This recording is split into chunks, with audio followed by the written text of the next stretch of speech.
бидний одоо өнөөдрийн байгаа нөхцөл байдал яг юуны үр дүнд яагаад энд хурж ирсэн бэ гэж бодонгууд ерөөсөө л бидний өнгөрсөн амьдралтаа гаргаж ирсэн бүх шийдвэрүүдийн үр дүнд л бид нар өнөөдөр энд хүрээд ирсэн байгаа. Бид нар нэг сургуульд явахаас илүү өөр нэг сургуульд явсан, тэр хүнтэй үерхээс илүү өөр хүнтэй үерхсэн. Тэгээд амьдралд гаргаж байгаа бүх жижигэн шийдвэрүүд те мөч болгонд гаргаж ирсэн шийдвэрүүдийн үр дүнд бид нар өнөөдөр хүрээд ирсэн байгаа. Тэгээ бодохоор шүү дээ ирээдүйд ч гэсэн бидэрт хязгааргүй тооны сонголтод байгаа. Одоо би энэ мөчид хид шийдвэрүүдийг гаргаж болно. Тэнгүүт миний амьдрал ингээд салаалаа явчихж байгаа тий. Би одоо жишээлбэл подкастаа хийж болно. Эсвэл яа өөр хүмүүстэй уулзах ч юм уу. Тэгээд мөч болгонд ингээд олон салаалаа явчихж байгаа байхгүй юу. Тэгээ ингээд харангууд хүнд хязгааргүй олон тооны боломжтой ирээдүй байгаа. Одоо би бүр энэ мөчид зүгээр л сакс тоглоо явчихж болно шүү дээ. Үнэхээр сакс тоглоо явах юм бол сакс ч болох ч юм уу тийм ирээдүй хүртэл байгаа. Би эсвэл загас ч болоо явж байгаа ч гэсэн ирээдүй байгаа. Тэгээд энэ санааг би хаанаас сурсан бэ гэхээр Matt Haig гэдэг хүний Шин дундын номын сан гэдэг номон дээрээс олж мэдсэн л дээ. Тэрэн дээр яг ингээд ном болгон яг өөрөөр амьдралыг туулсан. Яг тэр мөчөд өөрөөр шийдвэрүүдээ гаргаа авсан. Болохоор өөрөөр амьдрал хүлээж байгаа тийм боломжт ирээдүй байгаа байхгүй юу. Тэгээ энийг бодохоор энэ ингээд зүгээр хийсвэр зүйл юм уу гэхээр биш байгаа байхгүй. Үнэхээр л яг бидэрт бүх боломжт эрхчлөө нь байгаа. Бид нар ямар ч мөчөд өөрийнхөө ямар шийдвэрийг өөртөө гаргаж болно. Тэгээд тэрнээс хамаараад бидэрт өөр нэг боломжт ирээдүй банк хүлээж байгаа. Тэгэхээр энэ бол миний хувьд ингээд яг ном нь бол ингээд fictional. Гэхдээ гол санаа нь бол fictional бол биш. Тийм зүгээр төсөөллийн зүйл биш. Үнэхээр бидэрт тийм олон төрлийн боломжт ирээдүй байгаа. Тэгээд бодохоор штэ. Надад бол хамгийн чухал асуулт нь аль ирээдүй нь яг үнэхээр миний байж болох хамгийн сайхан ирээдүй юм бэ? Аль амьдрал нь яг миний байж болох хамгийн сайхан амьдрал юм бэ гэдэг бол хамгийн сонирхолтой асуулт болчихж байгаа байхгүй юу? Би яг тэр л амьдралаар амьдрмаар байна гэд. Тэгээд яг энэ хаанаас гарч ирж байгаа гэхээр өнгөрсөн дугаар дээр би өхлийн талаар ярьсан тийм. Хүний амьдрал бол заагтаан байна. Хүний амьдрал богинохан юм байна. Үнэхээр надад ганцхан л амьдрал заяасан юм бол надад дахиж хизээч өөр ингэж амьдрах боломж ирэхгүй болвол би энэ ганцхан байгаа амьдралаа байж болох хамгийн сайхан хувилбараар амьдрмаар байна гэдэг бол яг үхлээс гарч тий үхэл гэдэг ойлголтоос гарч ирж байгаа ерөөсө хамгийн шулуухан дүгнэлт гэх юм уу. Надад ерөөсө энэс өөр сонголт хүнд байхгүй байгаа юм шиг санагддаг.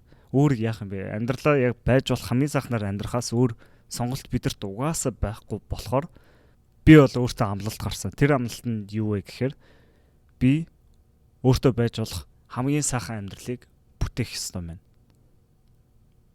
Угаасаа надад өөр хийгээд авах, энэ ороод төр хийгээд авах зүйл байхгүй. Тэгээ яг зөвхөн би өөртөө ч бүтээж байгаа юм биш. Би өөртөө сайхан амьдралыг бүтээнэ гэдэг нь миний хайртай хүмүүс, эргэн тойрны хүмүүс ч гэсэн тэр сайхан амьдралын нэг хэсэг болж байгаа. Тэрнээс өөр сонголт ерөөсөө байхгүй. Тэгээ гол нь би энэнийг зүгээр л ингээд нэг хальт хүлээж авмааргүй байна. Би зүгээр л хальт энэ талаар бодмааргүй. Би энэ талаар яг шийдвэр гаргаад яг зүрх шулуудаад энэ талаар хийж болох, судалж болох зүйлүүдийг судлаад хийж болох зүйлүүдийг бүгдийг хиймээр байгаа. Ерөөсөө яг энэ сэтгэл шулуудж байгаа, амлалт гарч байгаа нэг хэсэг. Тэгээ энэ амлалтыг ч гэсэн би та гаргаасаа гэж хүсэж байна. Яагаад вэ гэвэл ерөөсөө хүнд өөр сонголт байхгүй л гэж бодож байна. Угаасаа өөр яах ёстой юм бэ? Гэтэ ингээд хүн зүгээр ингээд амьдралаа нэг тийм сериусаар хүлээж авахгүй те. Нэг олон удаа амьдрах юм шиг зүгээр л ингээд хальтуулт амьдраад энэ ороос арчигдсан ч хамаагүй юм шиг бодож иш магадгүй. Тэгэхээр энд яаж байж болох хамгийн сайхан боломжтой хувилбараар амьдрах юм бэ гэдэг те. Яаж ирээдүг өнгөрөх ёстой бэ? Яаж амьдралаа амьдрах ёстой юм бэ гэдэг асуулт надад бол асууж хүн өөрөөсөө асууж болох хамгийн гоё асуулт нэг юм шиг санагдаг. Тэгээ энэ асуулт бол намайг аягүй их цэнгэлдэг. Тэгээ энэ асуултыг ч гэсэн би таныг өөрөөсөө асуугаасаа гэж хүсэж байна. Надад үнэхээр бүр ямар ч амьдралаар амьдрах боломж байгаа юм бол яг энэ боломжууд байгаа. Яагаад гэвэл бид нар мөч олон зөв шийдвэр гаргах юм бол тэр амьдралд хүрч чадна гэдгийг мэдж байгаа. Тим олон амьдрал боломж байгаа юм бол би ялангуяар нь амьдрах хэрэгтэй бэ гэдэг айгуу сонирхолтой асуул. Тэгээ ингээд бодоод ирэнгүүт өнөөдөр бол зүгээр тэр талаар ингээд жоохон мөрөөдөж төсөөлөө те. Яг бидрийг яг юу зогсоогоод байгаа. Яг тийм амьдралыг бүтээхэд яг юу шаардлагатай байдаг ингээд Тэр талаар чөлөөтэй ярьцгаая. Тэгэхдээ өнөөдрийн сэдв болвол гол нь хүний хийж бүтээх ажил дээр төвлөрч байгаа. Ерөөсөө уран бүтээл, ажил, хүн амьдралдаа яг юу хийж амьдрах хэрэгтэй юм бэ гэдэг тал дээр төвлөрнө. Тэг яагаад энэ талаар ярьж байгаа юм бэ гэд бодод үзэхээр ерөөсөө зүгээр амьдралыг харъя л та. Амьдрал яг ямар бүтцтэй юм бэ гэд харангууд за ерөөсөө 24 цагийн 8 цагт нь унтаж байна. Үлдсэн сэрүүн цагийнхаа хамгийн их цагийг юу хийж өнгөрөөж байна гэд та нар бодод үзтээ. Тэнгүүт угсаал хүний ажил байгаа байхгүй юу? Яг зарим хүмүүс тэгж магадгүй л дээ. Үнэхээр төгс ертөнцид би үнэхээр тэр төгс амьдралаа бүтээх юм бол би ажиллахгүй шүү дээ гэж яж магадгүй.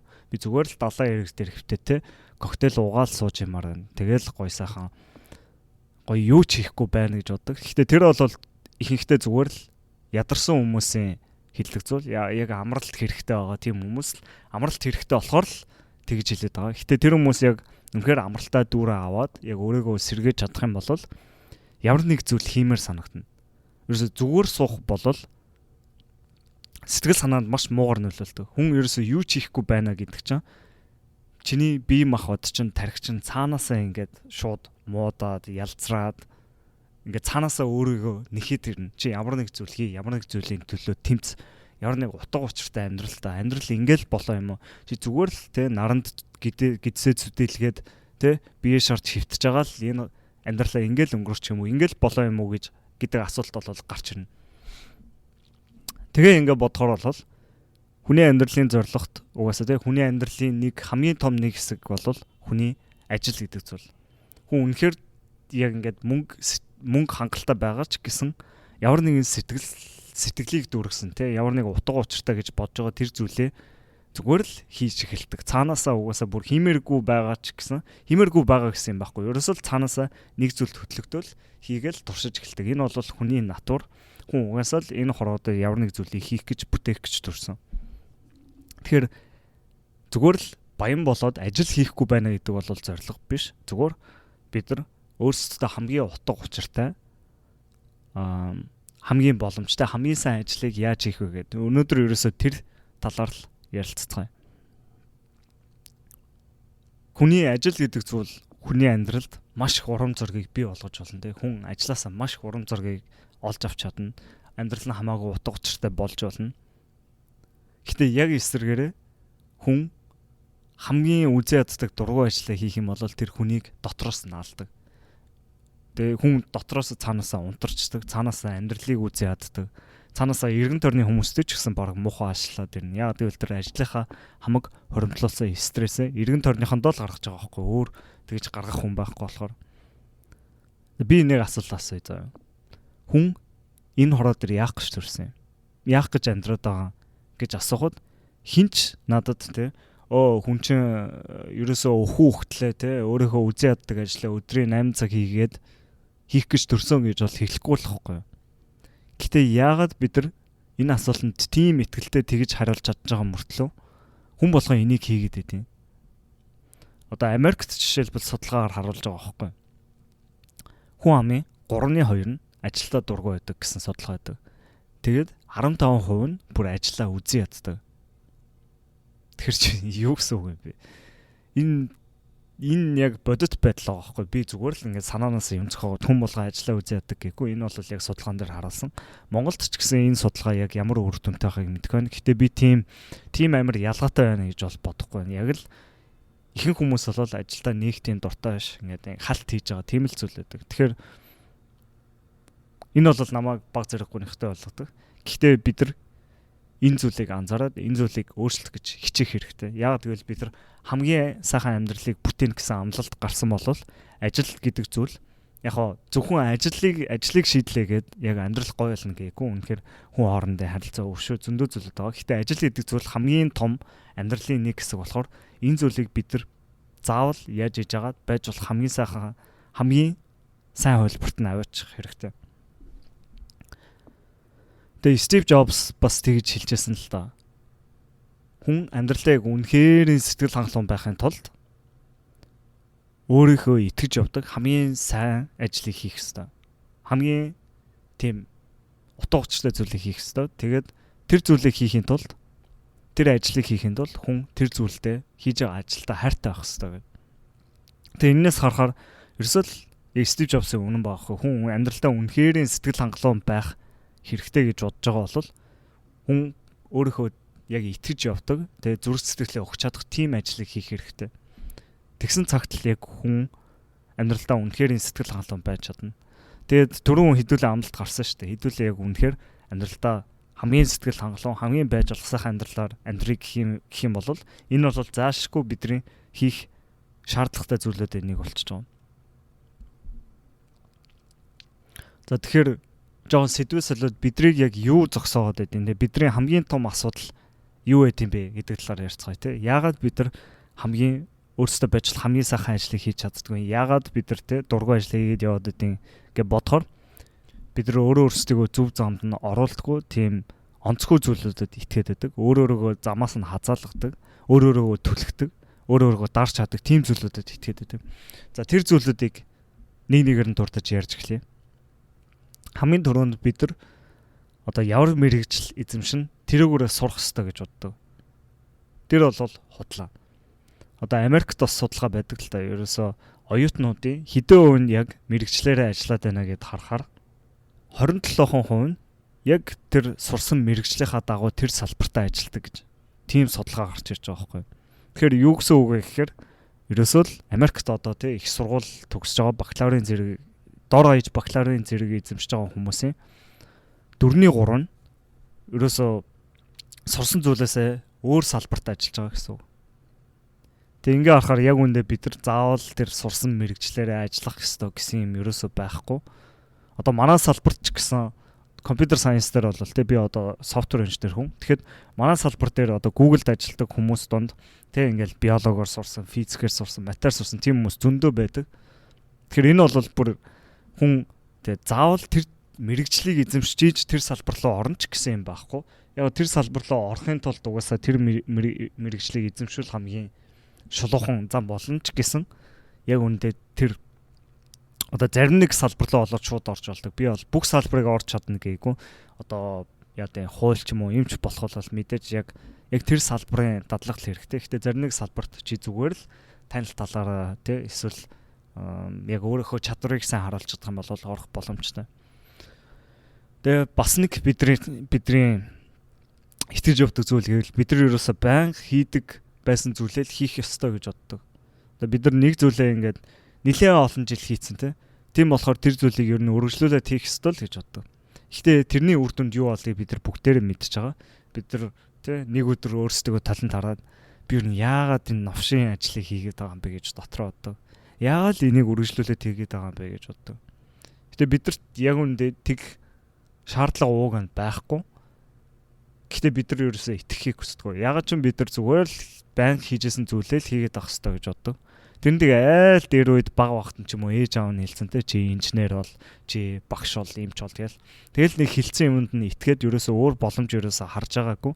Тэгэл тэр жигтэй за энийг хийх ёстой мэн гэж шийдсэн. Тэгээ тэрнээс өөр боломж хараагүй. Ингээд тэрийг насаараа хийж байгаа хүн яг нэг өдөр эргэж хардаг. Тэр зүйлдээ дургу болвол би яагаад л энэ зүйлийг хийгээд байд юм бэ гэдэг. Энэ бол ихтэй ингээд зөв зүйл. Яг өвдөлт мэдрэх ёстой. Гэхдээ энэ өвдөлт бол чамайг яг зөв зүйл рүү чиглүүлж байгаа зүйл.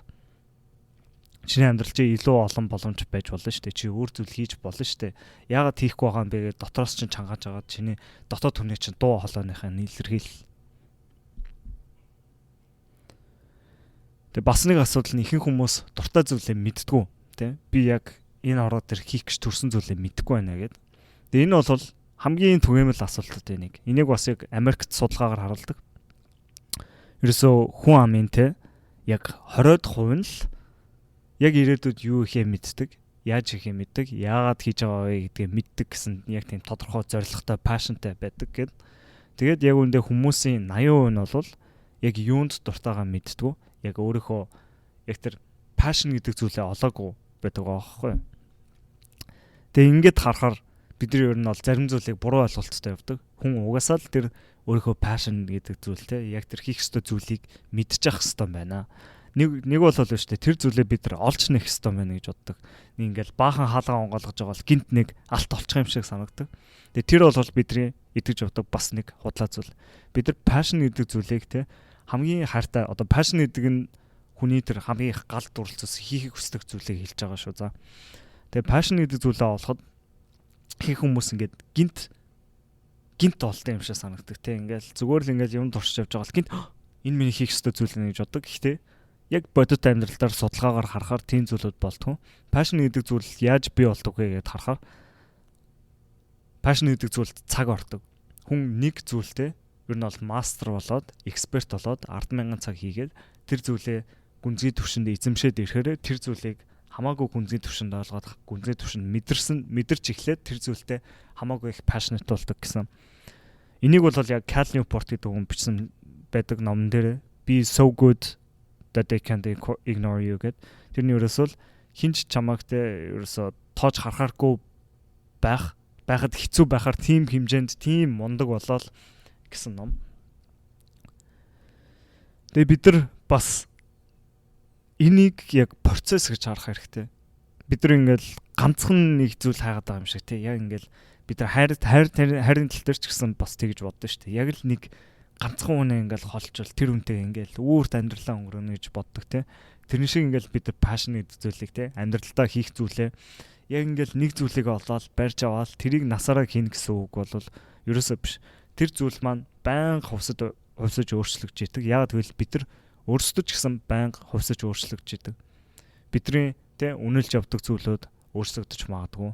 Бидний тэ амьдралд ямар нэг зүйл тохиолдолд бид нар өөр зүйлийг хамаагүй илүү үнэлж болдог ч юм уу тэ. Амьдралдаа ямар шийдвэр гаргаж байгаагаас хамаарат, амьдралын нөхцөл байдлаас хамаарат хүний энэ passion гэдэг зүйл өөрчлөгдөж, хувирч тэ хувирчих ёстой.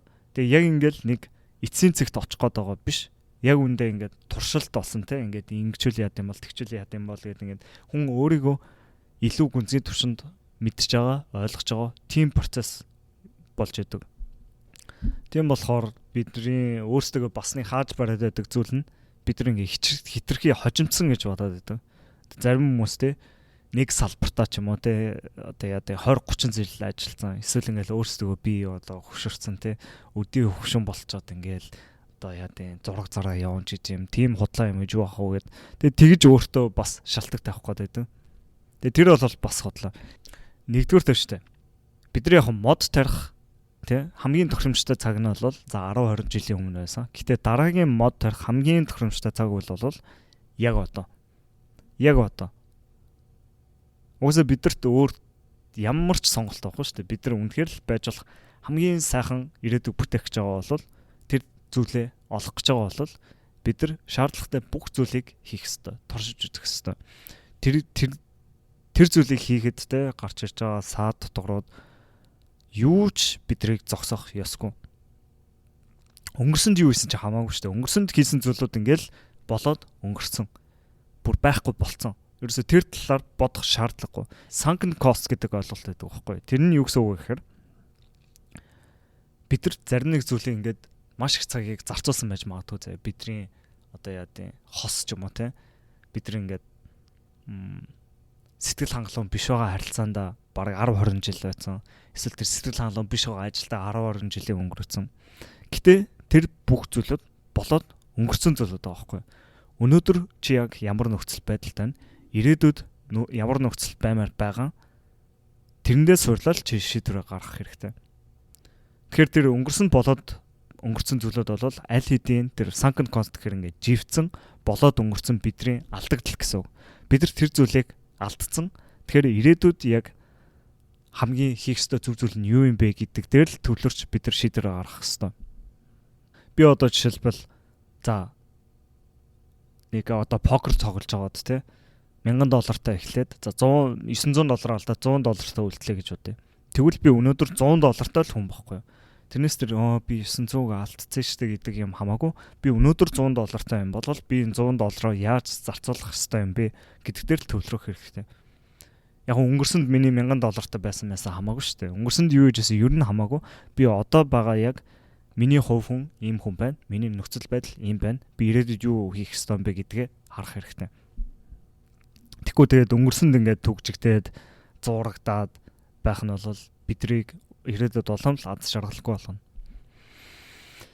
Тэгэд ингээ хараад ирэхээр ер нь хүн яг өөртөө бодох хэрэгтэй болчихж байгаа. Би яг өөрөө хүссэн зүйлийг хийхийн тулд намайг яг юу хаагаад байна? Би өөртөө ямар шалтгаан гаргаад байна гэж бодох хэрэгтэй. Тэгээ зарим нэг зүйлүүд бол үнэхээр яг шалтгаан байж магадгүй зэ. Үнэхээр амьдралын хэцүү нөхцөл байдал байгаа болвол хүн өөртөө бодож болно. За одоохондоо нөхцөл байдал юм байна. Би одоо яа гэдэг те энэ нөхцөл байдлыг давж гарсныхаа дараа би энэ дээр анхаарал хандуулна шүү. Одоо л үнэхээр ямар ч болцоо байхгүй байгаа юм байна. Үнэхээр би ганцхан цаг те чөлөөт цаг гаргаж тэр зүйл дээр ажиллаж чадахгүй байгаа юм байна.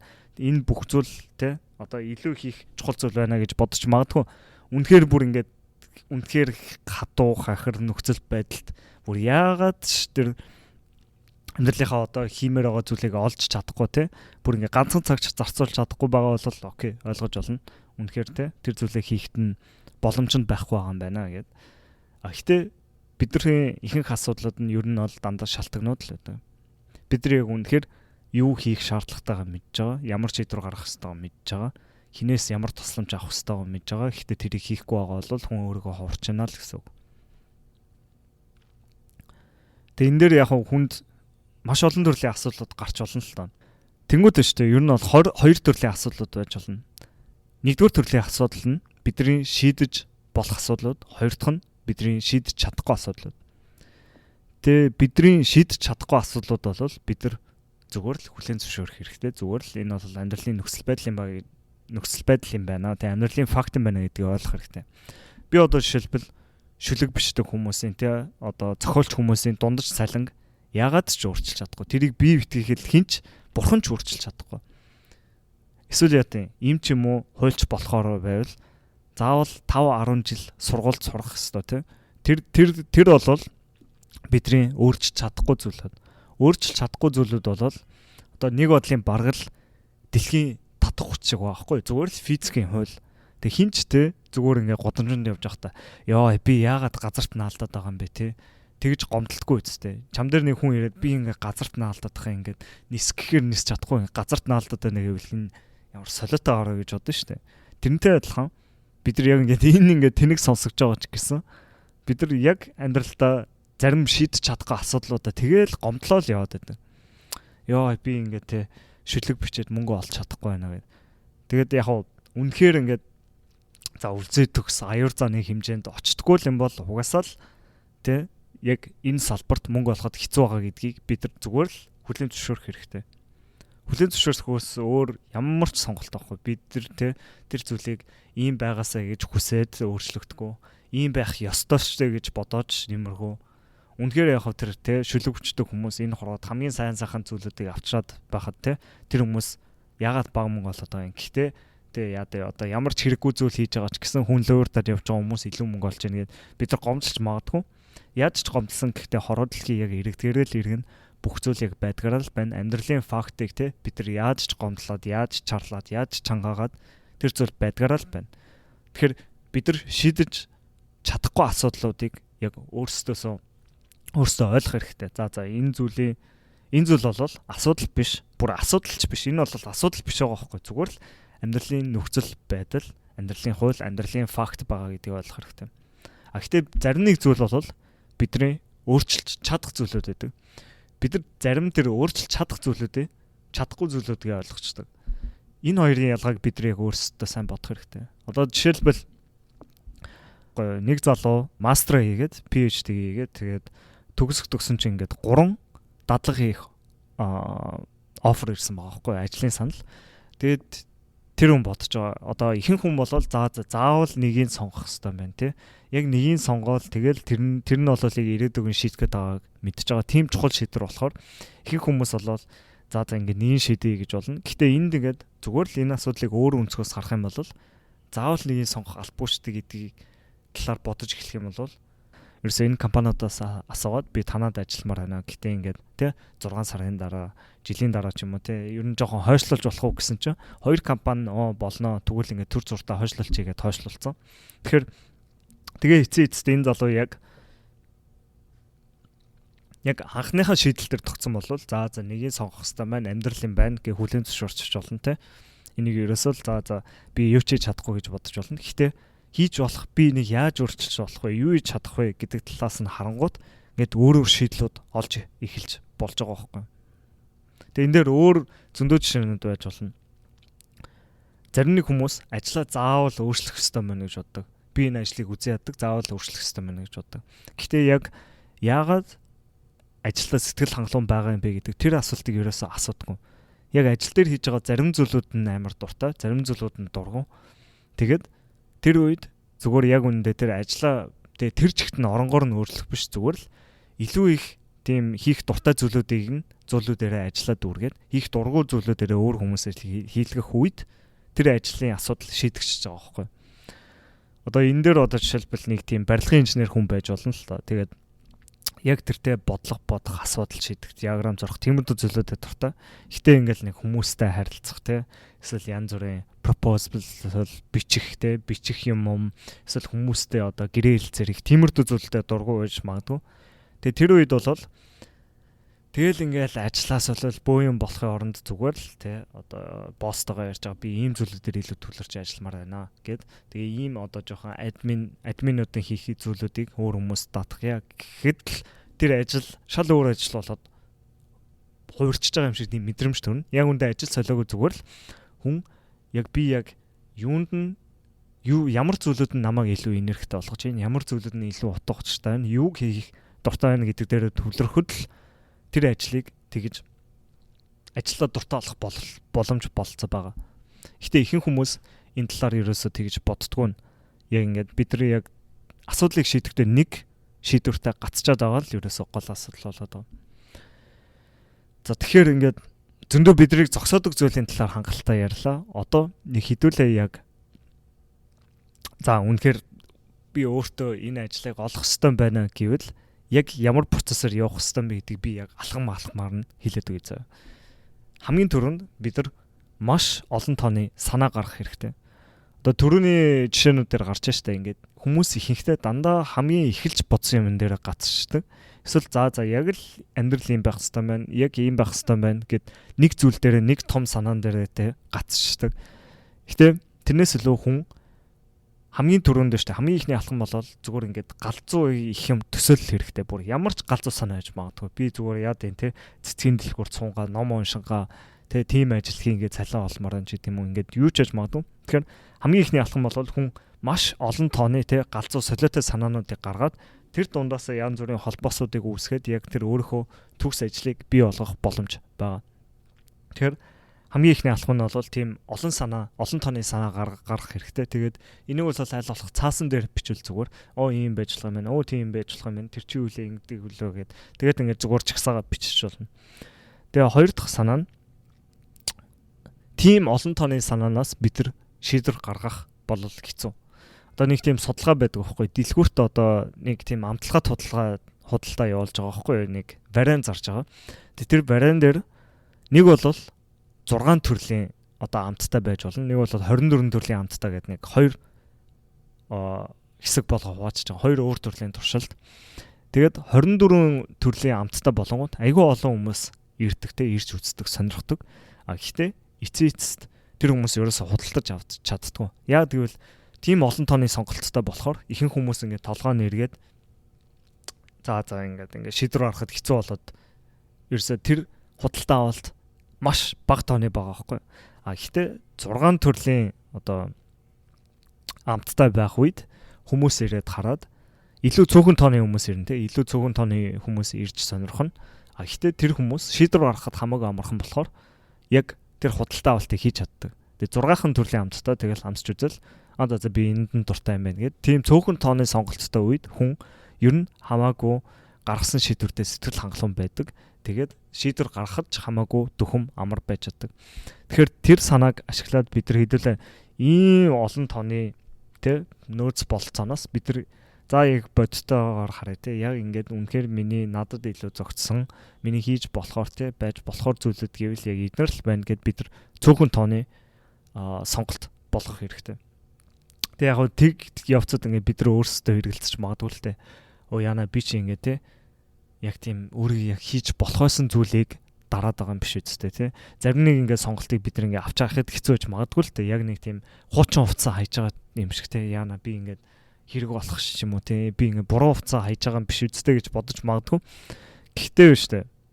Гол асуудал нь ерөөсөө энэ дээр гол ойлгох хэрэгтэй зүйл нь бид нар үнэхээр өөртөө хамгийн чухал сонголтыг хайж байгаа бол яг хайж авах явцдаа ер нь мэднэ. Яг ингээд хайж авах явцдаа бэж арай биш юм байна гэд.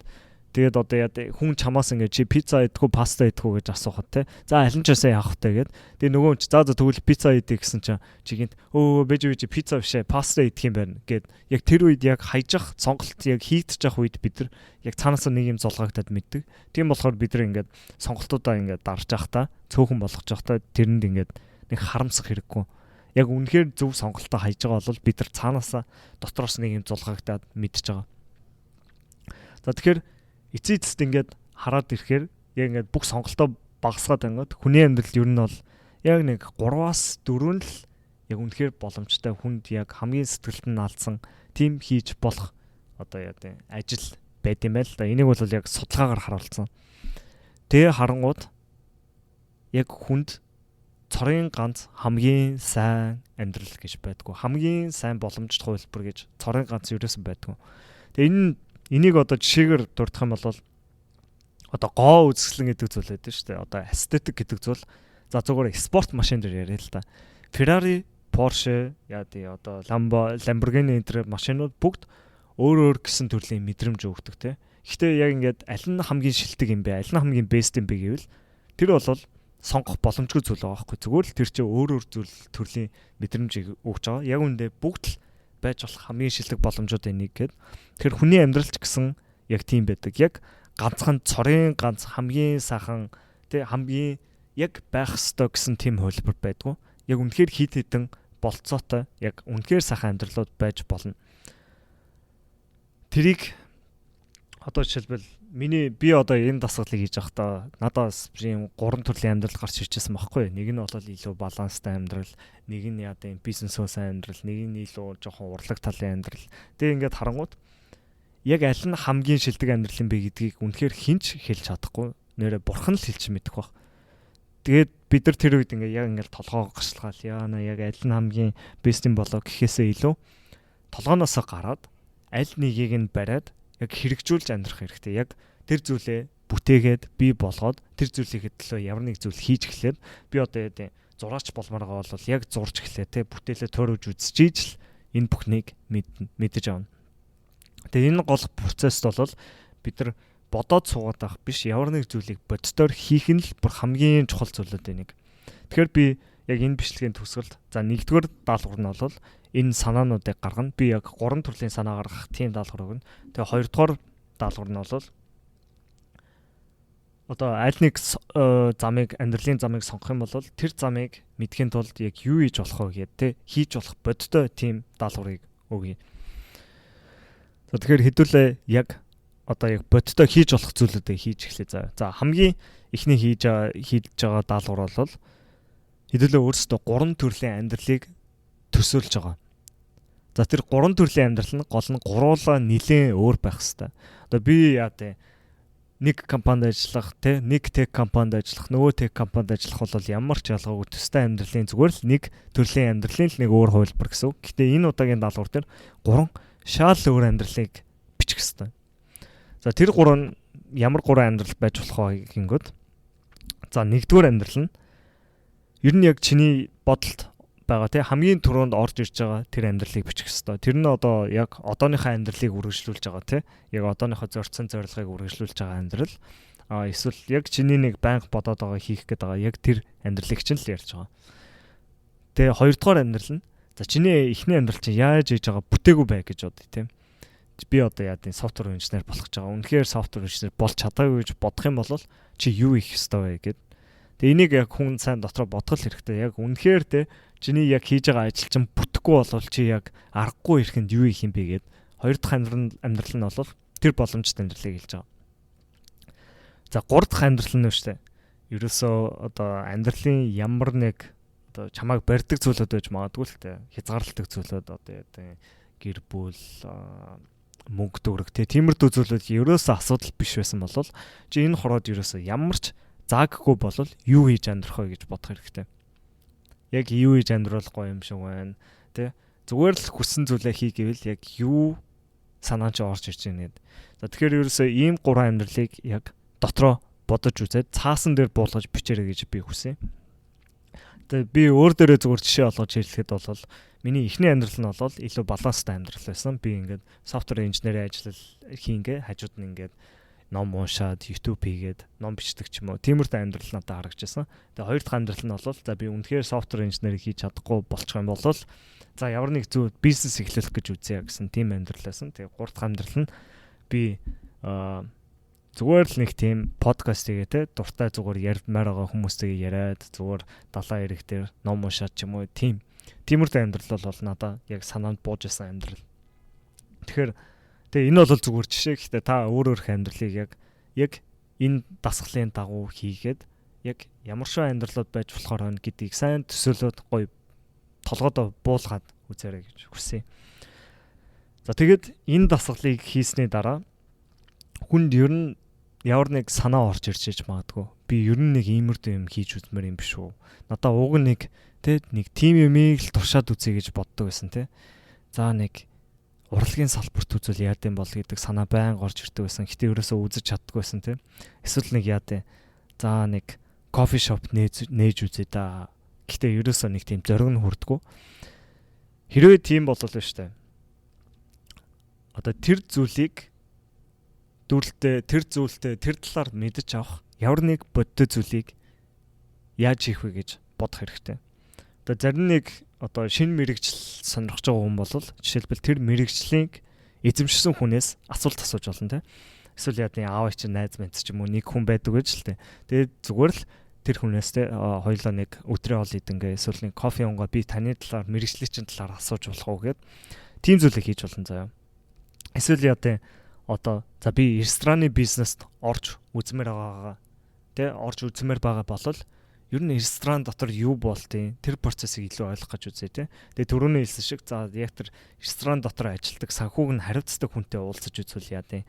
Хийхийг хүсэж байгаа ямар ч салбар байсан, ямар ч ажил байсан тэрний амтыг хаанаас яаж авч болох вэ гэдгийг бид нар ойлгох хэрэгтэй. Бид нар ингээл төсөөлтөө нэг юм айгуу гоё юм бодоол гэдэгтэй ингээл за ийм ч болчихгээд яг үндэ тэр чин чиний бодож байгаа ус чин шал өөр байвал яах вэ гэдэг гол асуудал яваад байгаа байхгүй. Би ингээл нэг зүйл төсөөлөл те за ингээл гоё ресторант олчих ингээл санаанд нэх гоё юм буугаад байдаг. Гэтэ тэр ингээд яг ямар хүнд хахир ажил юм бэ? Яг ямар бизнес юм бэ? Өдөр тутамдаа юу хийдэм бэ? Ямар гол асуудлууд байдیں۔ Тэгээд яг ингээд санхүүгийн хувьд ямар байдیں۔ Тэр бүх деталуудыг зүгээр л нэг төсөөлөлтөй байгаад байхгүй яг цаасан дээр буулгаад илүү бодтой хараад би яг нүдэрээ хараад ойлгож ирж ижил ер нь бол тэр шийдвэрийг гаргах хэрэгтэй. Үнэхээр ингээд тэгэхгүй бол зарим хүмүүс яадаг гэхээр за би угаасаа эмч болохыг хүсэж байгаа тий. Угаасаа л эмч болно. Тийм угаасаа би өөр юу ч харахгүй тий өөр ямар сонголт байхгүй гэж бодож байгаа хүмүүс яа тийм насаараа сураад эмч болсныхоо дараа shit би чи уг нь бизнесийн хүн байсан юм биш үү? Эмч гэдэг чи өдөр тутамдаа ийм хийд юм биш үү? Би ингэж амьдрмааргүй байсан шүү дээ. Би илүү чөлөөтэй өөрийнхөө хуваараар тэгж амьдрахыг хүсдэг байсан шүү дээ, тий. Тэгж бодож магадгүй. Тэгэхээр тэр алдаа гарахгүй байхын тулд хүн яг тэр өөрийнхөө хүсэж байгаа ажлын талаар яаж хамгийн их мэдээллийг богинохон хугацаанд олох вэ гэдэг талаар бодож болно. Тэгээ энэ даалгавар дээр хүмүүстэй тэгж яг ярьж эхлэх зүгээр л тэгээ тэр хүмүүсээс асуугаад яг ямар шиг ажил хийдیں۔ Ингээд яриад ирж байгаа хүртэл баг ажлын санал гарч ирж магадгүй те. Чи ер нь энэ талаар айгүй сонирхоод байгаа юм уу? Манайх уг нь ийм хайж байгаа штэ. Тэр хүн тийм хайж байгаа штэ гэд тийм ажлын саналч гинт гарч ирж магадгүй. Дэрэг бол үүсэхийн аргагүй. Яг үндэ эцээцтэй бидний хайж байгаа ажил хамгийн сайн ажлууд, хамгийн зөвхөн ажлууд бол онлайнаар хайж олж ирсэн ажлуудаас илүү яг ингээл нэг танил талын хүрээлэлээр те олсон тийм ажлууд л ер нь бол хамгийн зөвхөн ажлууд, хамгийн гоё ажлууд байдаг. Тэгээ зарим нэг ажлууд яг үндэ бүр ингээд ажлын пост нь ч байхгүй заяа. Ажил хайж байгаа гэсэн зарч байхгүй. Яг үндэ чи тэр хүмүүстэй ярьж эхлээд янз бүрийн нөхсөв олоод тэгээд өөрийнхөө ажлыг бий болгох те өөрийнхөө яг хүсэж байгаа ажлыг бий болгох тийм бололцоо хүртэл байгаа гэдгийг санах хэрэгтэй. Тэгэхээр тийм хоёр даалгавар байна. Нэгдүгээрт тэр өөрийнхөө боломжтой 3 амьдралыг төсөөлж бичээд тэгээ хоёрдугаарт яг өөрийнхөө хүсэж байгаа тэр мэрэгжил ажлын талаар яаж тэгээ ямар шиг юм байдаг талаар яаж мэдэж авах вэ гэд ийм хоёр даалгаврыг өгмөр. Тэгэд хэдүүлээ өөрсдөө болж чадах болох хэвээр тийм болох гэж хичээцгээе. Баярлалаа.